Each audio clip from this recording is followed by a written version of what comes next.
یہ ویڈیو آپ نے کھولی نہیں بلکہ آپ سے کھلوائی گئی ہے، کیونکہ وہ چاہتا ہے آپ اپنے آپ کو، اپنی زندگی کو اور اپنے معاشرے کو بدلیں۔ اگر آپ قرآن کو سمجھنا چاہتے ہیں اور اپنی وہ روح جو ہزاروں سالوں سے بھوکی ہے اسے سیراب کرنا چاہتے ہیں اور اپنی ذات کو اللہ رب العزت کے قریب کرنا چاہتے ہیں تو اس ویڈیو کو ضرور واچ کیجیے گا۔ آئیے اللہ رب العزت کے پیارے بابرکت نام سے اپنی اس خوبصورت سی ویڈیو کا آغاز کرتے ہیں۔ یہ کہانی ایک 18 سالہ لڑکی آیت کی ہے۔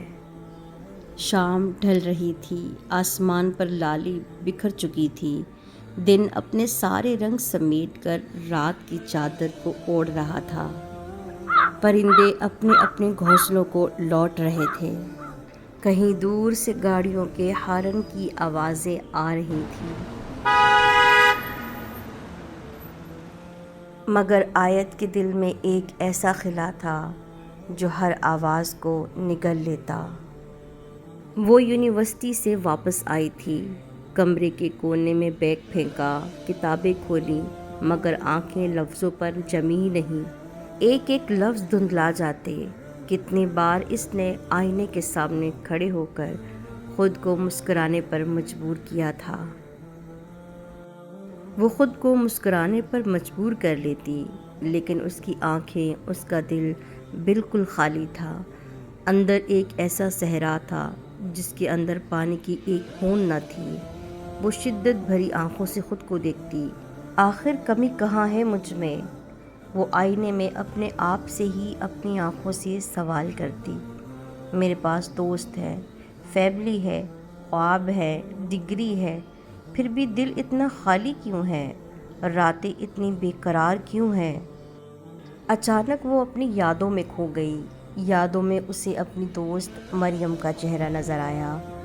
مریم یونیورسٹی کی وہ لڑکی ہے جس کی مسکراہٹ ہمیشہ مکمل لگتی تھی، جیسے وہ کوئی راز جانتی ہو جو اس نے دنیا سے چھپا رکھا ہو۔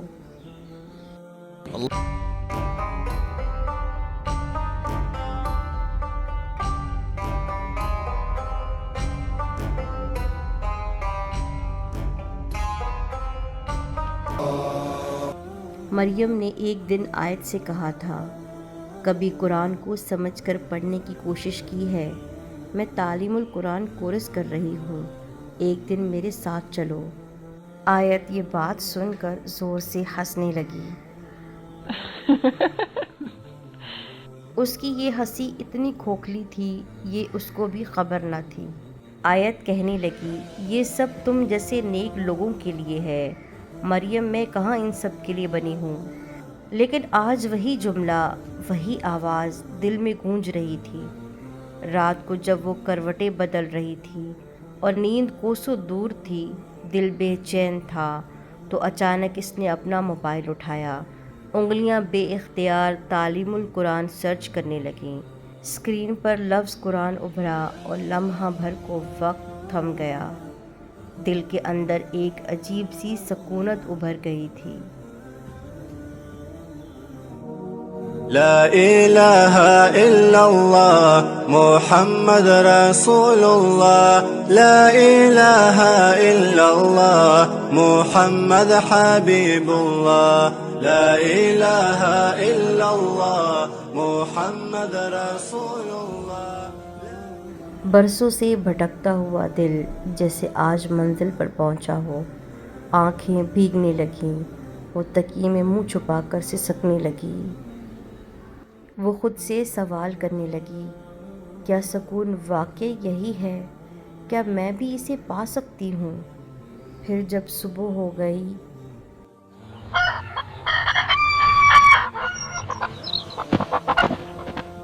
اس نے مریم کا ہاتھ تھاما۔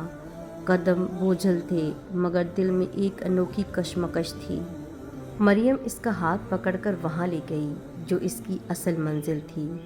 اس نے دیکھا، بڑا سا ہال، سامنے سفید حجاب میں مسکراتا ہوا چہرہ، نرم آواز میں پہلا جملہ گونجا، آپ یہاں خود نہیں آئیں، آپ کو لایا گیا ہے۔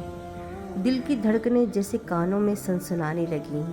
ایک خیال تڑپ کر ابھرا، کیا واقعی ہی مجھے اللہ نے یہاں بلایا ہے؟ کیا میں اس قابل ہوں کہ اللہ مجھے اپنے قریب کر لے؟ پھر قرآن کی آواز میرے کانوں میں پڑی۔ ٹیچر نے ایک لفظ پڑھا اور پوری کلاس نے ترجمہ دہرایا۔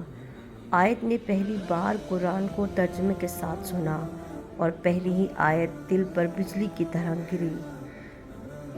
ألا بذكر الله تطمئن القلوب۔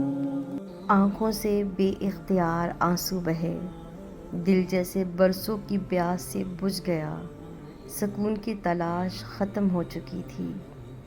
آج آیت کو وہ خوشی ملی جو وہ دنیا میں ڈھونڈ رہی تھی۔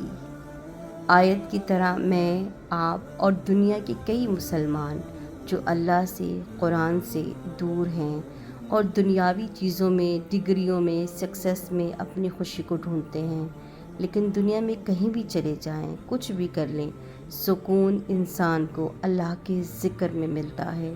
ہمارے جسم کو کھانے کی ضرورت ہوتی ہے، جیسے روٹی یا پانی، لیکن ہمارے روح کو اللہ کے ذکر کی ضرورت ہوتی ہے۔ آئیں اپنی روح کو سیراب کریں، اپنے موبائل کو سائڈ پہ رکھیں، فل آواز کریں یا پھر ہیڈ فون لگا لیں اور اس آیت کو اپنے دل و دماغ اور اپنے سینے میں اترنے دیں۔ الذين آمنوا وتطمئن قلوبهم